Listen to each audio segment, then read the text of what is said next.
Coming up on Learning from Maine, how one Maine district is teaching its students and faculty to navigate the daunting threats and daunting opportunities of artificial intelligence. How do we leverage this as a tool as opposed to replacing our brains and replacing our thinking?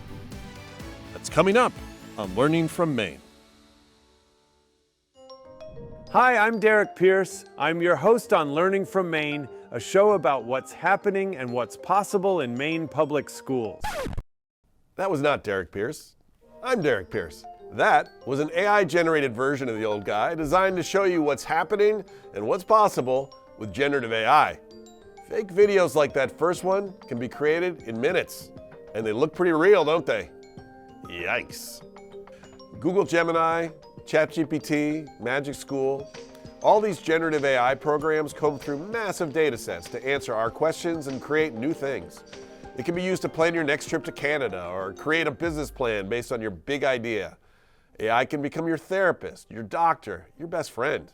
If you're a student, it can solve any math problem, summarize any reading, write a paper on any topic, moments later, for free, anytime, homework done, and done pretty well. You can even tell AI to write it in your voice.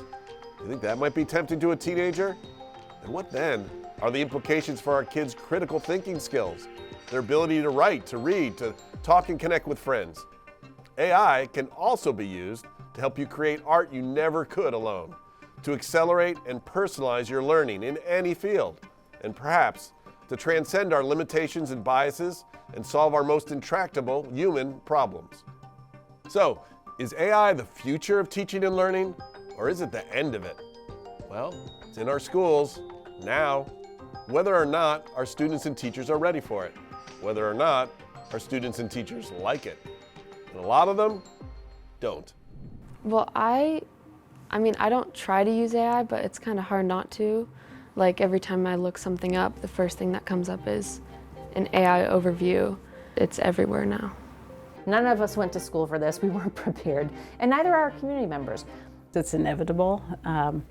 It's here to stay, it's here to grow.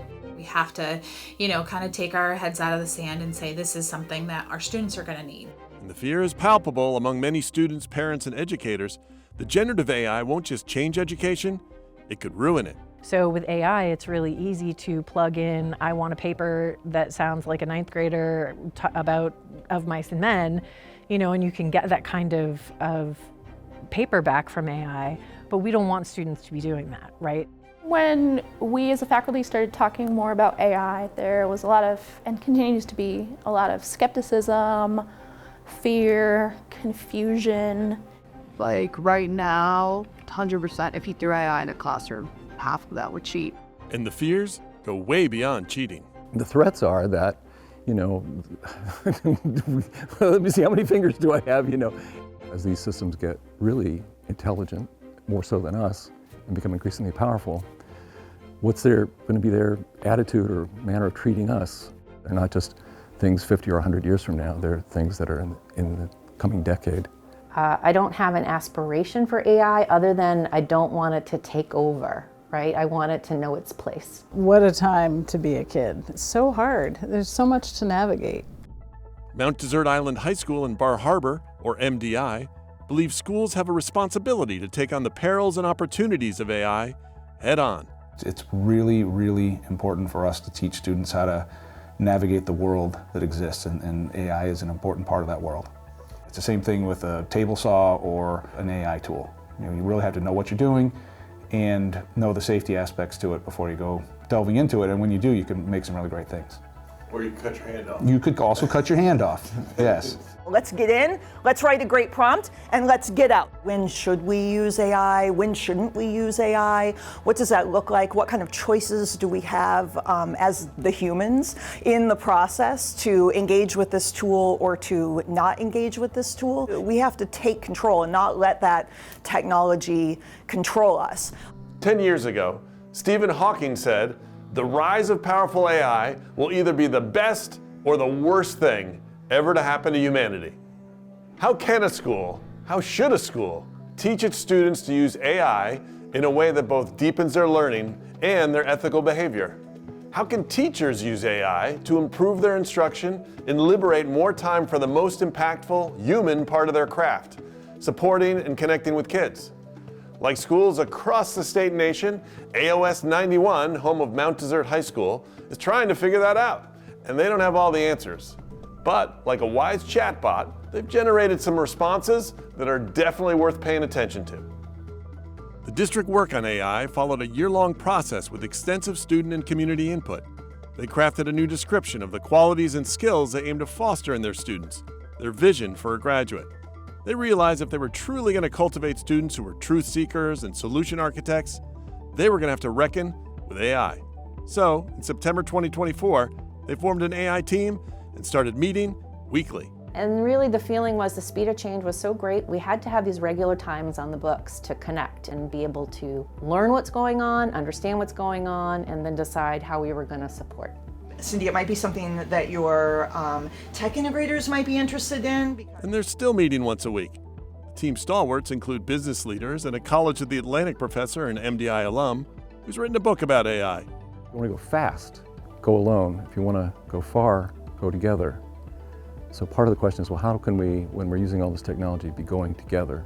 The team also includes the emerging technology specialist at the Maine Department of Education and MDI English teacher, Kate Meyer. The group's goal became to just get folks leveraging the tool for good. In spring of 2025, the team rolled out its first professional learning session with teachers. Soon after, they took the bold step of pulling Kate Meyer out of her English classroom for half the day and making her a half-time instructional innovation coach, an unprecedented job title to take on the unprecedented challenges of teaching in 2026. This was a wise choice. Kate had recently returned to MDI after a stint with the Department of Ed. While there, she immersed herself in issues of teaching and AI. Kate has written one book on the subject with her former DOE colleague, Nicole Davis, and another one's in progress. Perhaps no educator in Maine is more knowledgeable about AI's possibilities as a learning tool, or more wary of its dangers. I'm really concerned about students and educators using this tool safely, using this tool ethically, and using it in a way that enhances their creativity and their critical thinking as opposed to, cognitive offloading with it. The high school's next big move happened last August. They introduced one of Kate's communication tools to the entire faculty, AI use zones. Now you'll find a poster in every MDI classroom describing the 6 AI use zones. A continuum from Use Zone 1, which means 100% student-created and no AI, to Zone 6, when a student prompts an AI bot and the bot creates the desired product.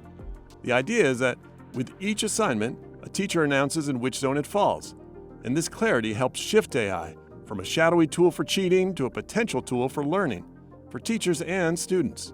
They can see visually where they are on the scale, and then they also know from the get-go with their assignments if they are allowed to use AI and in what ways they are allowed to use it. Zone 2 permits students to use AI to seek clarification on an assignment's instructions, like the meaning of rubric terms. In Zone 3, students may use AI to help with brainstorming ideas.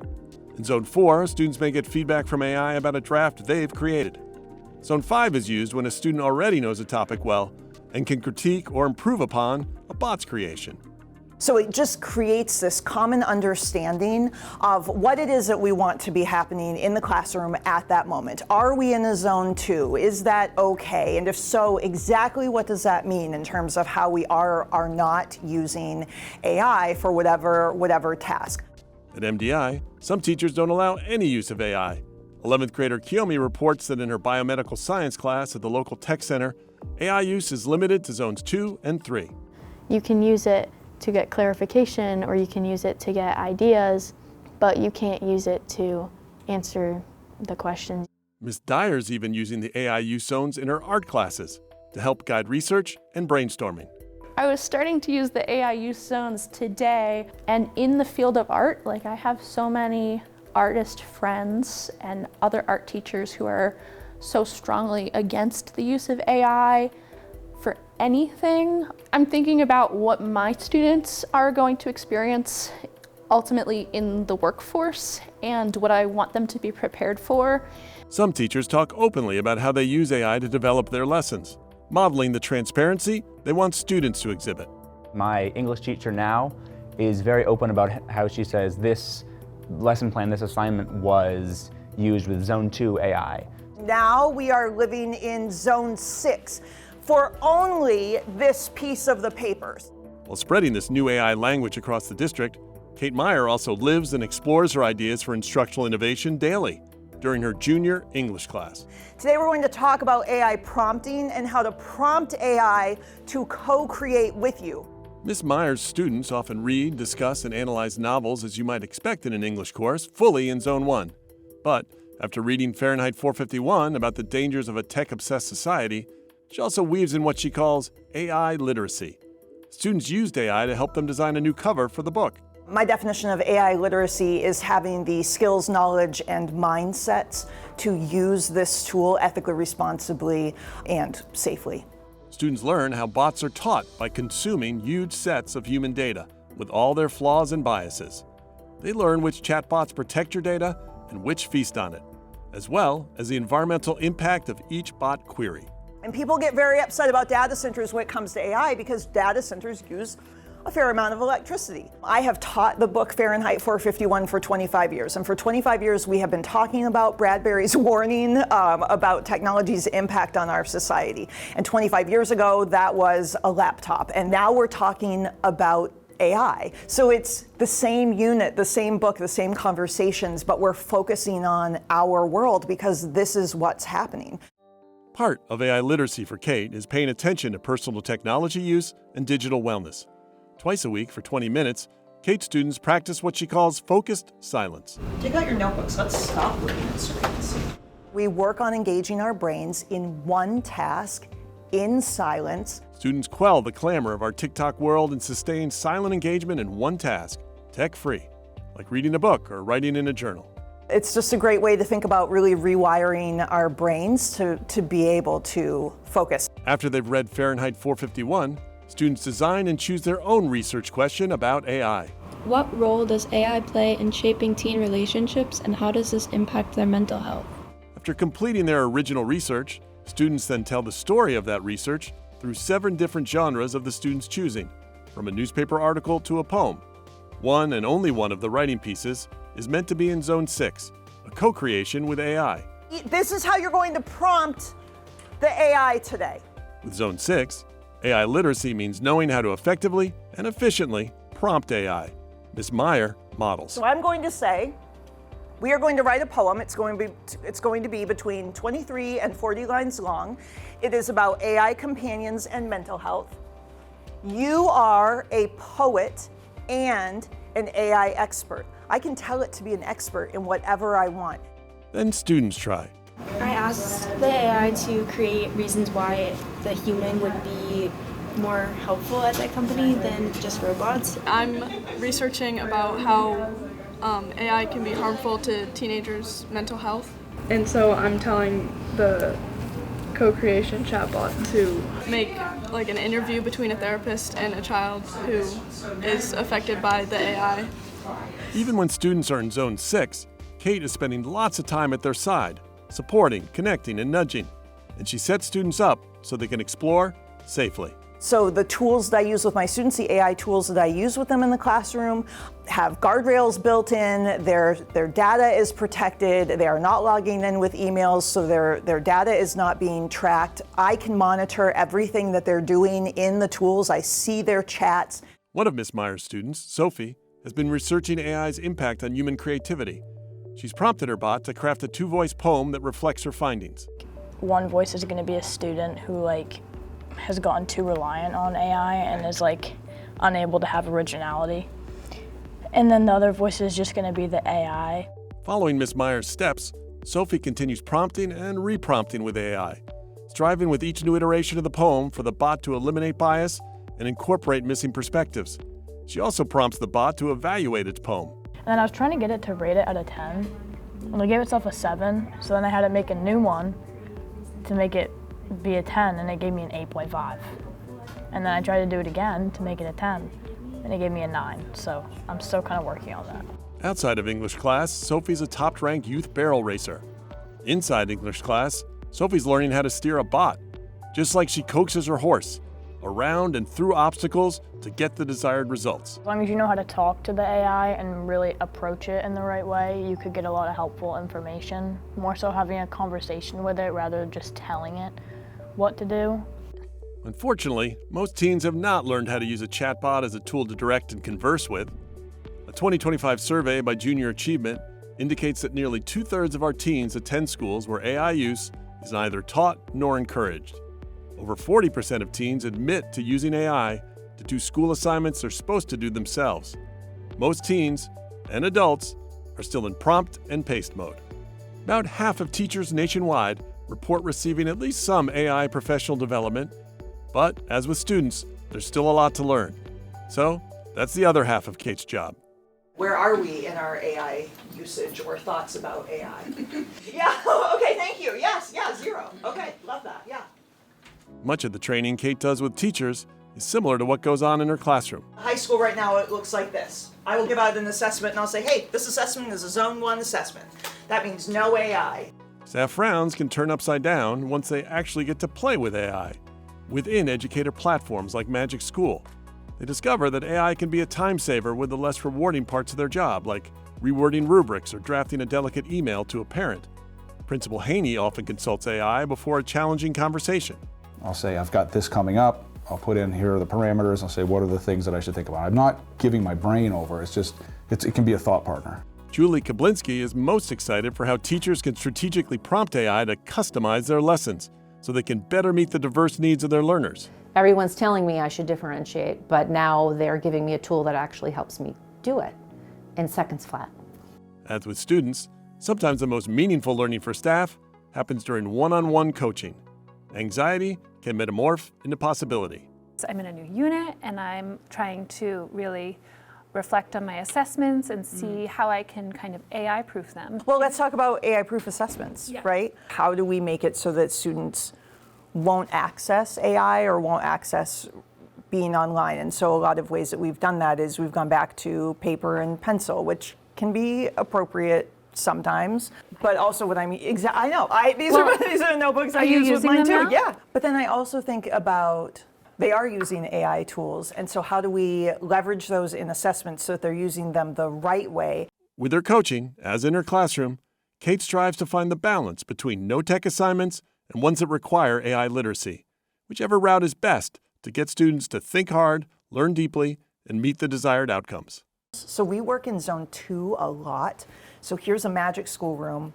You can put my instructions in there, my rubric, and you can talk to the bot about how to do this assignment. You can clarify the assessment, but it won't do any of the assessment for them. It's clarifying the directions? Exactly. So kids sometimes, like, they might choose to cheat because they don't really understand what I'm asking. But if I give them a tool that allows them to dig into what it is that I'm really asking, or ask in different ways, you know, they can ask as many questions as they want without feeling any sort of embarrassment about their questions. Instead of trying to AI-proof everything, opening up the possibilities and then having them make sure that they're being transparent about their use. Will you send me that? Conversations like these are still fairly rare in Maine schools, and that worries Kate. She remembers when Maine was the first in the nation to roll out one-to-one laptops. We were handed the technology, we were told to integrate it into our courses, and then for a while we were left to our own devices to do that. And she does not want to see history repeat itself. Without really thoughtful and cautious application of those tools and conversations about those tools, I'm a little afraid that we might head into the same place 20 years from now with AI where we are with students and social media and their phones. So I think it's really important that we get in front of it. Nicole Davis at the Maine Department of Education agrees. We're looking to do professional development for every Maine teacher, every Maine school. Nicole and her DOE colleagues have created the interactive AI roadmap with extensive resources teachers can access anytime. And our Maine teachers are like, they're rock stars, all of them. I do think Maine can be a leader in, and is a leader in, implementing AI in education. Governor Mills' task force on AI recently shared their recommendations for how Maine could, quote, capture the benefits of this new technology and mitigate its risks. The recommendations for Maine schools centered on providing the time and training needed so all our teachers and all our students become AI literate. MDI is showing what the task force words can look like in practice. At the end of their unit on AI, Kate Meyer asked students to show what they know without the help of AI or their teacher. They grapple with the big questions with each other in a discussion circle. Let's listen and learn from the new experts. Can we use AI in education in an ethical way? I don't think it could be done ethically. But other classmates see it differently, including Penny, the girl who was 100% sure that 50% of her peers would cheat with AI, unless... So I think as long as you're educated on how not to use it, I feel like it's a really good thing to have in the classroom. Having an understanding is what makes it ethical, and without that understanding, I'm not sure it can be done ethically. I feel like especially teachers have such a big fear of AI and oh my god, everyone's going to use it to cheat and stuff like that. But I would just tell them that it's not scary, and as long as you educate your students, then they can use it well. Yeah, I feel like the more it's encouraged and less frowned upon or I don't know, forbidden, I guess, the less people will use it to cheat. I've used ChatGPT before. I'm gonna say last year when I didn't know anything about it, I definitely used it. So I think learning about it has taught me it's not that amazing of a cheating aspect. You need to learn more about it, because I definitely would not use it anymore to cheat. So by having students and teachers be more educated on AI ethics and all that and prompting skills, then it can help everyone get better with that knowledge. Because if every classroom could say this is a use 6 or this is a AI use 1, that definitely would make a difference. What I have done in my classroom is I have ruined AI for my students. So it is no longer some, mystical, magical box that gives them great answers. It's a tool for learning. But if you use it correctly, it can push you and help you do things that you couldn't do before. After countless prompts and revisions, the poem that Sophie co-created with her chatbot transformed into a haunting piece that imagines rooms of creativity that correspond with the AI use zones, starting with Zone 1 and progressing to Zone 6. By this final draft, AI helped with the structure, but the words are all Sophie's. She's learned deeply about both AI's potential for expanding creativity and squashing it. Everything is handmade, shaky, humane. My thoughts seem to echo from each corner, slight and fragile, but still mine. The AI stands behind me like a shadow with hands. Let me help, it whispers, but the pencil moves before I touch it. My voice repeats words I didn't say. My image moves in ways I never have. It builds worlds from my data, stories from my patterns, art from my silence. I reach for the doorknob behind me, but the door has vanished. Only the AI remains, smiling with my mouth. Intense, huh? But even when operating in Zone 6, even in a piece about the danger of AI's creative control, there's no doubt that Sophie's still in charge of her bot. Oh. Wow, I finally Okay, a 7 out of 10. After reaming it out. Both she and AI are learning together. So, is generative AI going to be the end of teaching and learning? Or will it catalyze the next generation of Maine students to be super achievers? Well, the work here on Mount Desert Island shows it's complicated. But it also shows that if Maine's really going to be a leader in AI, then we're going to need a lot more students like Sophie, teachers like Kate, and districts like AOS 91. Places where students and teachers can engage in supervised play with AI, where there's the time and training for everyone to become AI literate, and where AI is used as a tool to extend but never replace human greatness. Thanks for watching Learning from Maine. If you've missed any of the stories from our first season or want to go deeper with bonus content, head to our YouTube page or our website at mainelovespublicschools.org. Coming up next week on Learning from Maine, how a booming work-based learning program at Brewer High School and across Maine is changing students' sense of what is possible in school and for themselves. Thanks again for watching, and let's keep learning from Maine.